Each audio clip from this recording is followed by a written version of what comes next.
शरीरश्च उभये, जो सूत्र में कहा शारीरश्च उभये, ये जो कह दिया, इत्यत्र कथने शारीर शब्देन शारीरो न चरितार्थक किंतु प्रस्तूयते अंतर्यामी तदर्थ एव एनम शब्द। कह रहे हैं शारीर कहने से वो अंतर्यामी जो है वो चरितार्थ नहीं हुआ, किंतु प्रस्तूयते अंतर्यामी, लेकिन हमें यहाँ प्रस्तुत क्या करना था, अंतर्यामी।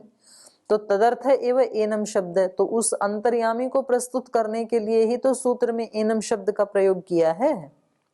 यतो ही सो अंतर्यामी शारीरात भिन्न इति, क्योंकि वो जो अंतर्यामी है वो इस जीवात्मा से भिन्न है, शरीर से भिन्न है। इति तु प्रतिपाद्यम वस्तु उभयेषां शाखीनम वचनयो अंतर्यामी भेदेन अधीयते ही। करें इसी बात को तो दोनों ही जो शाखा वाले हैं, काण्व शाखा और माध्यन्दिन शाखा वाले, उन्होंने एक जगह विज्ञान शब्द से और दूसरे जगह में आत्मा शब्द से अलग बताया ना इस अंतर्यामी को, तो अंतर्यामी को ही तो उन्होंने बताया है। उभयेषां शाखीनाम वचनयोः अंतर्यामी भेदेन अधीयते, भेद से उस अंतर्यामी को ही तो बताया है। एक में कहा विज्ञान में रहते हुए विज्ञान से अलग है, दूसरे में कहा आत्मा में रहते हुए आत्मा से अलग है, तो भेद शब्द से उन्होंने किसको बताया, अंतर्यामी ब्रह्म को ही बताया है। उपसंहारे मतम अपि इत्थम एवं शांकर भासे, और कह रहे हैं उपसंहार में जो उन्होंने अपना मत दिया है वहां तो उपसंहार में शंकराचार्य जी ने भी यही बताया है। यद्यपि शंकराचार्य जी के मत को लोग क्या मानते हैं, अद्वैत, पर यहाँ इस सूत्र का जो उपसंहार किया है उन्होंने, उसमें उन्होंने भी अर्थ यही किया है, ये जो अंतर्यामी है ये जीवात्मा से भी अलग है और प्रकृति से भी अलग है। अंतर्यामी शब्द से ना जीवात्मा का ग्रहण हो सकता है और ना मूल प्रकृति का ग्रहण हो सकता है। यद्यपि उपसंहार में उनको भी यही कहना पड़ा, तो इसलिए उनके भाष्य को पढ़ने वाले भी कुछ आचार्य जो हैं वो त्रैतवाद को मानते हैं इस प्रसंग से, क्योंकि यहाँ पर और कोई रास्ता ही नहीं है, स्पष्ट सूत्रकार ने कहा ना दोनों सूत्रों में। तो कह रहे हैं यद्यपि उपसंहारे मतम अपि इत्थम एवं शांकर भासे तस्मात् छारीराद अन्य ईश्वरो अंतर्यामी इति, ये उनके वेद भाष्य की पंक्तियां कोट की हैं यहाँ भाष्यकार ने। शंकराचार्य जी ने क्या कहा, तस्मात् इसलिए, छारीरात अन्य जीवात्मा से अन्य, ईश्वर अंतर्यामी, वो ईश्वर है अंतर्यामी, यही अर्थ किया उन्होंने। तो इससे भी क्या पता लग रहा है कि शंकराचार्य जी भी इस पंक्ति से त्रैतवाद को मानते हैं, क्योंकि उन्होंने स्पष्ट ही कह दिया ना कि वो जीवात्मा से अलग है जो अंतर्यामी है, तो उनको कहना ही पड़ेगा यहाँ पर। अतः शांकर भाष्य एनम शारीरम इति व्याख्यानम अयुक्तम एव, तो इसलिए कहा कि जब एनम की जगह उन्होंने शारीरम जो अर्थ किया वो उनका ठीक नहीं है, अयुक्त है। आगे कह रहे हैं अदृश्यत्वादि गुण को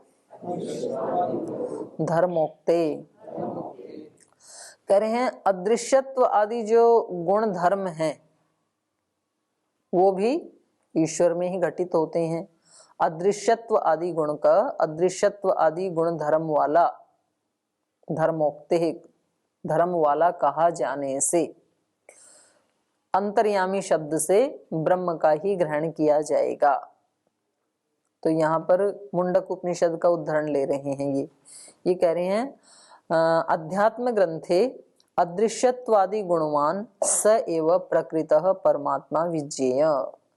अध्यात्म ग्रंथों में कहीं अदृश्यत्व आदि गुण वाले का जो वर्णन किया जाता है तो वहां पर स एव प्रकृत, जो पीछे से प्रकृति से चला आ रहा है परमात्मा या ब्रह्म, उसी का ही ग्रहण होता है, ऐसा जानना चाहिए। तद यथा, जैसे उदाहरण दे रहे हैं मुंडक उपनिषद का, यद अदृश्यम, ये मूल पाठ जो है ना मुंडक का, उसमें अदृश्यम ही है।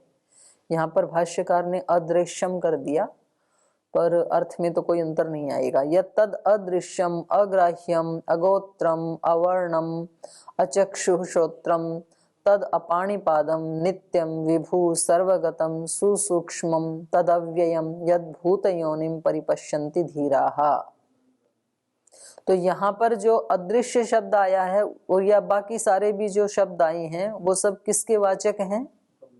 ब्रह्म के ही वाचक हैं, क्योंकि वो ब्रह्म कैसा है? यत्तद् अदृश्यम, उसको हम देख नहीं सकते हैं। अग्राह्यम, इंद्रियों से उनका ग्रहण नहीं किया जा सकता है। अगोत्रम, उसका कोई गोत्र नहीं है। अवर्णम, उसका कोई वर्ण नहीं है। अचक्षुश्रोत्रम, उसकी कोई ज्ञानेन्द्रियां नहीं है। तदा पाणिपादम, कर्मेंद्रियां भी नहीं है। नित्यम, वो नित्य है। विभु, वो विभु है और वो सूक्ष्म परिमाण वाला नहीं है, विभु परिमाण वाला है। सर्वगतम, सब जगह वो विद्यमान है। सुसूक्ष्मम, आत्मा भी सूक्ष्म है, प्रकृति भी सूक्ष्म है, लेकिन वो उनसे भी सूक्ष्म है, क्योंकि उनमें रहते हुए भी उनसे अलग, इसलिए परमात्मा को क्या कहा? सुसूक्ष्मम। तद अव्ययम, वो अव्यय है, अविनाशी है, कोई उसमें चेंज आता नहीं है कभी। यद भूत योनिम, जो सब प्राणियों का योनि है, कारण है, सब उसी से उत्पन्न होते हैं, उस परमात्मा को परिपश्यन्ति धीराः, उस ब्रह्म को धीर लोग अपने हृदय में देख लेते हैं। कुतो अदृश्यत्व आदि गुणवान अत्र परमात्मा मंतव्य, बोले ये अदृश्य आदि गुण हैं, इनसे परमात्मा को ही क्यों लेना चाहिए, जीवात्मा को क्यों नहीं ले लेना चाहिए? उच्यते, उसका उत्तर दे रहे हैं, धर्मोक्ते, ये जो धर्म कहे हैं ये सब उस परमात्मा में ही चरितार्थ होते हैं। तस्य परमात्मनो धर्माणाम उच्यमानत्वात्, क्योंकि ऊपर ये जो मुंडक उपनिषद में जो वचन कहे हैं ये सारे धर्म किसके हैं? परमात्मा के ही। कथम ज्ञायते तदत्र वचने परमात्मनो धर्म उच्यन्ते, ये कैसे पता लगा कि परमात्मा के ही धर्म है ये? ऊपर तो कह रहे हैं क्व स प्रकृत इति ज्ञाप्यते, कह रहे हैं क्व स प्रकृत, कहां पर ये कहा है, कैसे पता लगा कि ये परमात्मा के ही गुण हैं? तो वो ज्ञापित कर रहे हैं, कह रहे हैं देखो ये मुंडक उपनिषद में ही कहा है, प्रारंभे ही ब्रह्मा देवानाम प्रथम संबभूव, कह रहे हैं सृष्टि के आदि में सबसे पहला देव कौन था? ब्रह्म ही था, ब्रह्मदेव ही था। विश्वस्य कर्ता, वो ही इस सारे विश्व का सृष्टि करता है। भुवनस्य गोप्ता, और वो ही इस सारे भुवन का रक्षक है। स ब्रह्म विद्याम सर्व विद्या प्रतिष्ठाम अथर्वाय ज्येष्ठ पुत्राय प्राहः, उस ब्रह्म ने अपनी विद्या को, ब्रह्म विद्या को, जो सर्व विद्या प्रतिष्ठाम, जो सब विद्याओं का आश्रय है, प्रतिष्ठा है, आधार है, उस विद्या को अथर्वाय ज्येष्ठ पुत्राय प्राह, अपने ज्येष्ठ पुत्र, जो सृष्टि के आदि में सबसे पहले होने वाला जो व्यक्ति है, ज्येष्ठ पुत्र, वो है अथर्व, उसके लिए उन्होंने उस विद्या का उपदेश किया। ऐसा वहां पर आता है मुंडक उपनिषद में। तो इससे भी क्या पता लगा कि सबसे पहले ब्रह्म ही था। अत्र वचने ब्रह्म विद्या कथनेन ब्रह्मण परमात्मनो वर्णनम प्रकृतम भवति, तो कह रहे हैं इस वचन में उस ब्रह्म विद्या को कहा ना, तो ब्रह्म विद्या कथनेन, ब्रह्म विद्या के इस कथन से क्या पता लग रहा है? ब्रह्मणः परमात्मनः वर्णनम, ब्रह्म विद्या का मतलब है जिसमें ब्रह्म के धर्मों का वर्णन किया जाए, वही ब्रह्म विद्या, ब्रह्म के गुणों का कथन किया जाए। तो ब्रह्मण माने परमात्मनः वर्णनम प्रकृतम भवति, तद्वत जैसे द्वे विद्ये वेदितव्ये इति हस्म यद ब्रह्म विदो वदन्ति पराचैव अपराचय, तो कह रहे हैं दो प्रकार की विद्याएं होती हैं, ऐसा ब्रह्मविद कहते हैं, ब्रह्म विदो वदन्ति, और वो दो प्रकार की विद्याएं कौन सी हैं? परा और अपरा। ये मुंडक उपनिषद में कहा। अत्र ब्रह्मविदः पदेन ब्रह्म वेदितव्यम अभीष्टम, तो ब्रह्मविद वदन्ति ये जो कहा, तो इसमें ब्रह्म शब्द से क्या लिया जाएगा? ब्रह्मा। ब्रह्मविद मतलब ब्रह्म को जानने वाले, तो ब्रह्म शब्द किसका वाचक हो गया? ब्रह्मा का ही हो गया।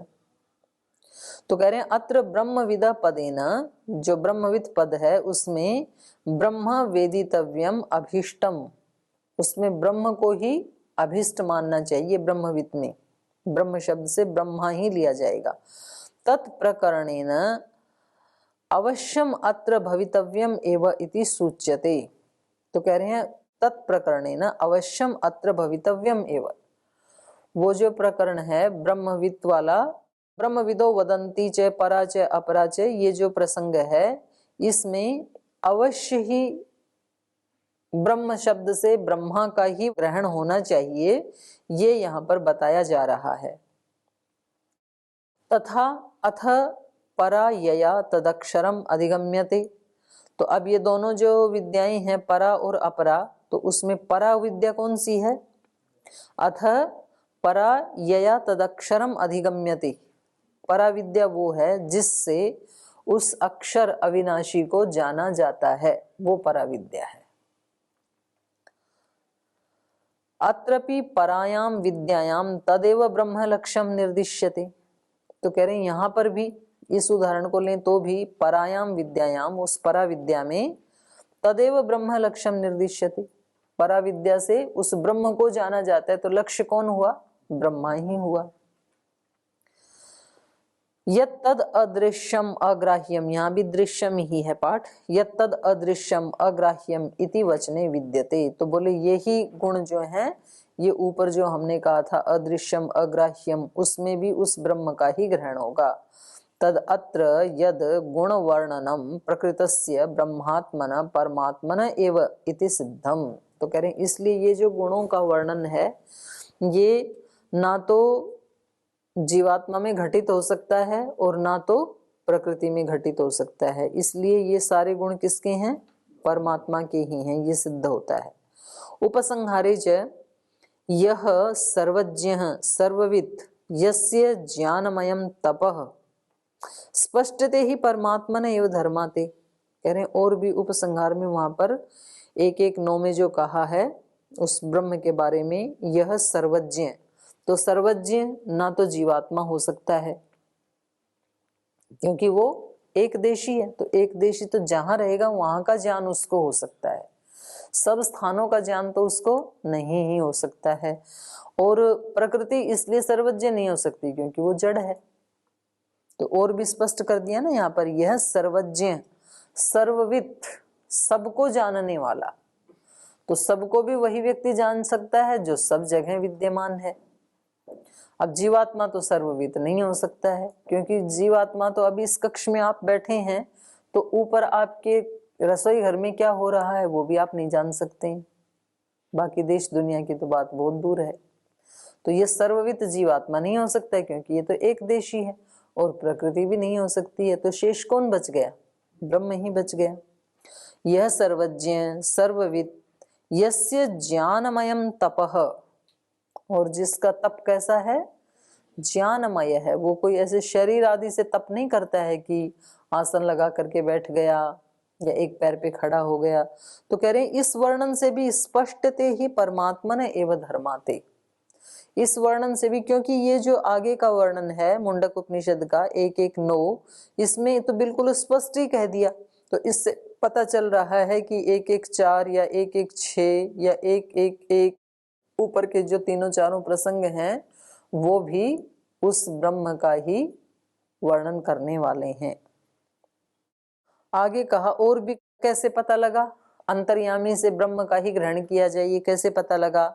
तो कहा विशेषण भेद व्यपदेशाभ्याम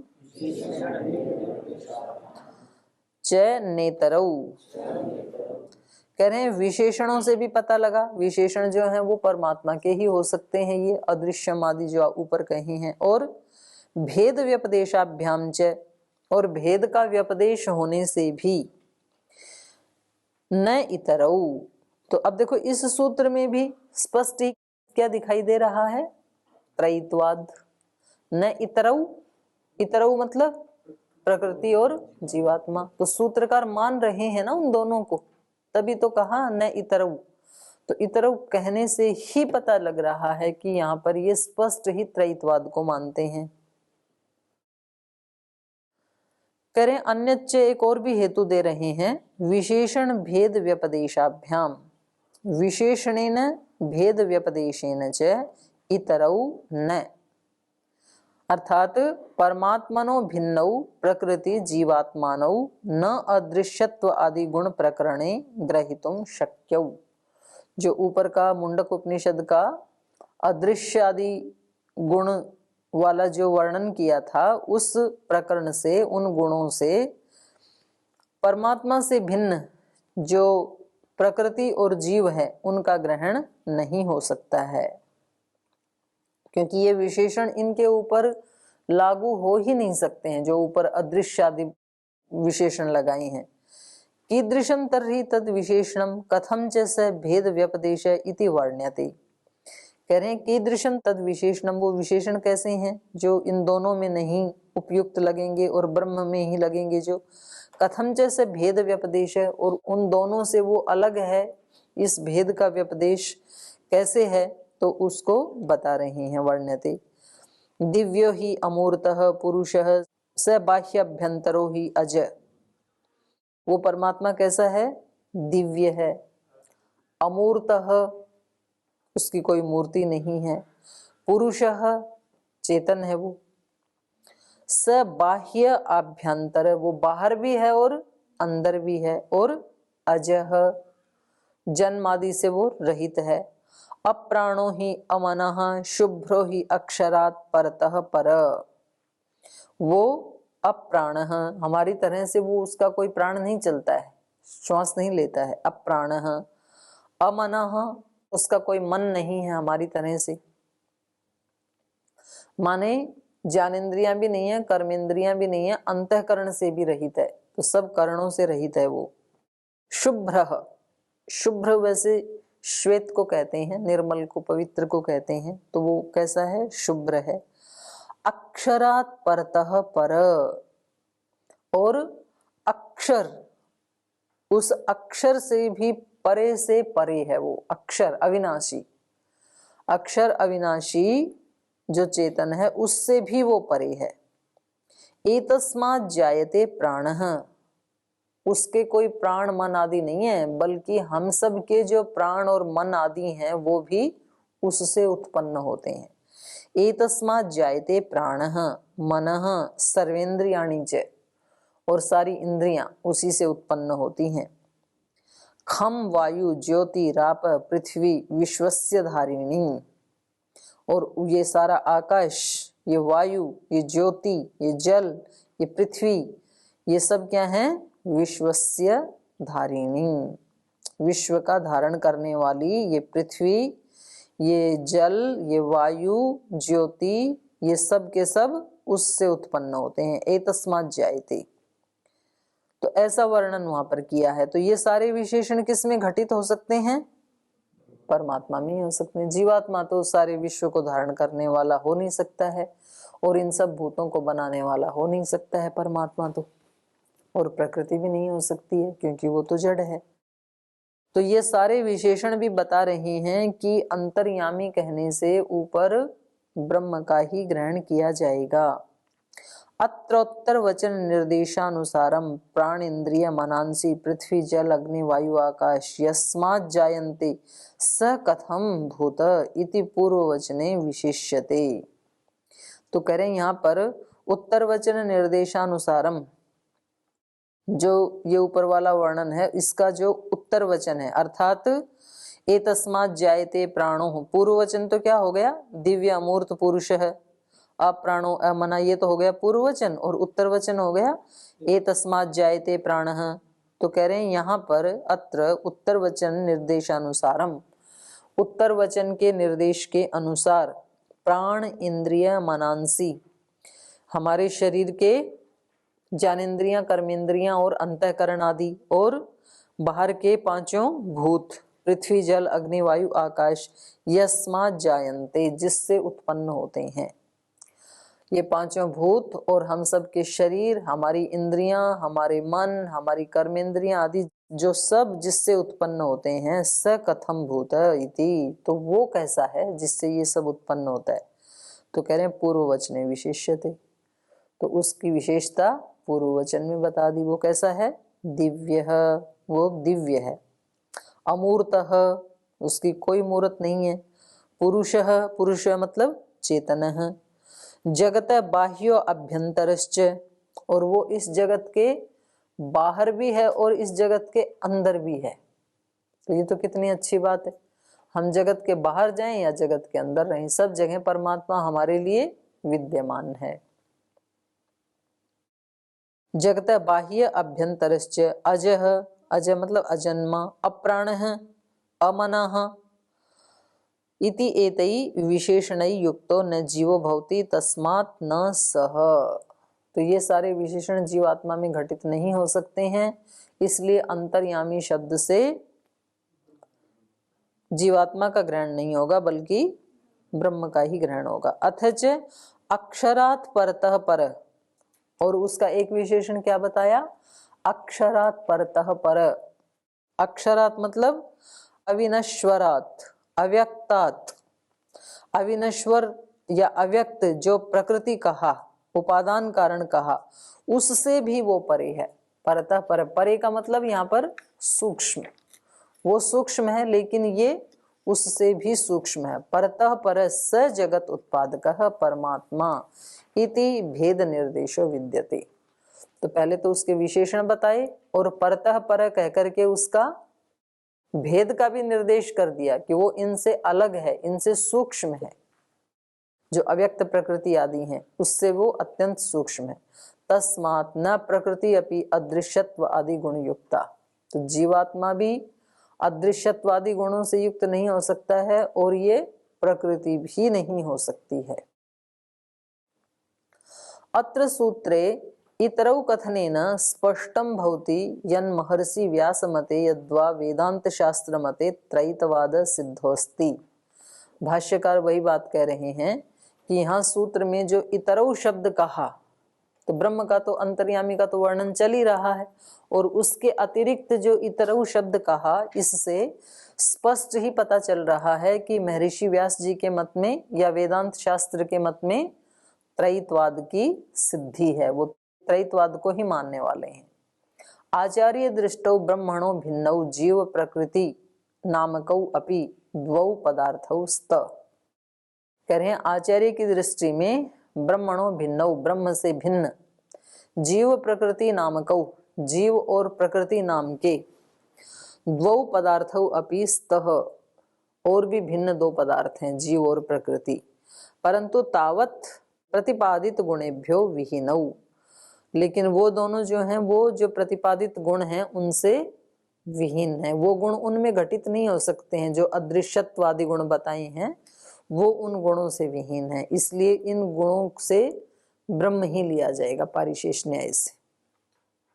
ठीक है। अगला हेतु दिया रूपोपन्यासाच्य, उसके रूप का उपन्यास माने अलंकार जो दिखाया है शास्त्रों में, उस रूपक अलंकार से भी पता चलता है कि ये सारा वर्णन उस ब्रह्म का ही है। तत्र प्रदर्शितात् रूपक अलंकाराद अपि सिद्ध्यति इदम यद अदृश्यत्व आदि गुण को अत्र प्रकरणे न जीवो नैव प्रकृति ही। कह रहे हैं जो मुंडक उपनिषद में ही जो एक रूपक अलंकार दिखाया है उससे भी ये सिद्ध होता है कि अदृश्यत्व आदि गुण वाला जो ये प्रकरण चला इसमें न जीवो नैव प्रकृति, ना तो जीव का ग्रहण हो सकता है इन गुणों को लेकर के और न तो प्रकृति का। कश्च सह रूपक अलंकार, कौन सा है वो रूपक अलंकार, इति तत्रैव प्रदर्श्यते। तो वहां पर ही मुंडक उपनिषद में ही वो अलंकार दिखाया है। उसमें बताया अग्निर्मूर्धा चक्षुषी चंद्र सूर्यौ दिशः श्रोत्रे वाग विवृताश्च वेदाः वायु प्राणो हृदयं विश्वमस्य पद्भ्याम पृथ्वी ही एष सर्वभूतांतरात्मा। तो ये उस ब्रह्म का वर्णन किया कि अग्निर्मूर्धा, अग्नि तो उसकी मूर्धा है, मूर्धा माने मस्तिष्क, और चक्षुषी चंद्र सूर्य, सूर्य और चंद्रमा उसकी आंखें हैं, दिशः श्रोत्रे, दिशाएं उसके कान हैं, विवृताश्च वाग वेदाः, और ये विवृताः वेदाः वाक, उसकी वाणी क्या है? ये विस्तृत वेद, जो विस्तृत वेदों की वाणी है वो ही उस ब्रह्म की वाक है। वायु प्राणः, और ये जो वायु है ये उस ब्रह्म का प्राण है। जैसे हमारा प्राण चल रहा है वैसे ही इस ब्रह्मांड में जो वायु है वो उस ब्रह्म का प्राण है। हृदयम विश्वम अस्य, और ये सारा विश्व उसका हृदय है। पद्भ्याम पृथ्वी ही, और ये पृथ्वी उसके पैर हैं। एष सर्वभूतांतरात्मा, ऐसा वह यह सब भूतों के अंदर रहने वाला सर्वभूतांतरात्मा ब्रह्म है। अस्मात् पूर्व वचने, इस वचन से पहले अर्थात 2:1-3 में, प्राणादीनाम जीवंगानाम पृथिव्यादीनाम आकाशांतानाम भौतिक पदार्थानाम च उत्पत्ति यस्मात् जाता स एव उत्तर वचने अत्र रूपकाल अलंकारेण उच्यते। तो कहा इससे पहले वाला जो वचन है उसमें प्राणादीनाम जीवांगानाम पृथ्वी आदि नाम, जो प्राण या इस जीवात्मा के जो अंग प्रत्यंग हैं या पृथ्वी आदि जो भूत हैं आकाश पर्यंत, उन सब भौतिक पदार्थों का उत्पत्ति यस्मात् जात, जिससे उत्पत्ति होती है हमारे शरीरों की, हमारे मन आदि की, जिससे उत्पत्ति होती है, स एव उत्तर वचने रूपकालंकारेण उच्यते, वो ही रूपक अलंकार से कहा गया है। माने पूर्व वचन में उसी के बारे में वहां पर कहा मुंडक उपनिषद में कि ये सब उसी से उत्पन्न होता है। तो वो कैसा है? तो फिर उसका वर्णन किया कि अग्नि उसकी मूर्धा है, सूर्य चंद्र उसकी आंखें हैं, ऐसे कहा। तो स एष रूपक अलंकारो न जीवात्मनि घटते, तो ये रूपक अलंकार जीवात्मा में तो घटित नहीं हो सकता है, क्योंकि तस्य अणुपरिमाणत्वात् अल्पशक्तिमत्वात् एकदेशितत्वात् च नैव च अस्य सर्वभूतांतरात्मत्वेन कथंचित भवितुम शक्यते, क्योंकि वो तो एक देशी है, अणुपरिमाण वाला है, अल्प शक्ति वाला है, इसलिए उसमें तो ये घट नहीं सकता है। तो इसलिए इस वर्णन से भी पता चल रहा है कि ये जो वर्णन है, ये जो विशेषण है, ये ब्रह्म में ही घटित हो सकते हैं, न जीवात्मा में। इस रूपक अलंकार से भी यही पता लगा कि ये ब्रह्म के ही गुण हो सकते हैं। तो ये थोड़ा सा बची हैं कुछ पंक्तियां, ये हम कल पूरा करेंगे, आज समय हो गया, यहीं विराम देते हैं।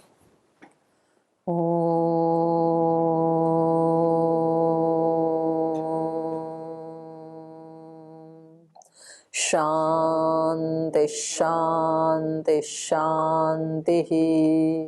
श्री गुरुभ्यो नमः।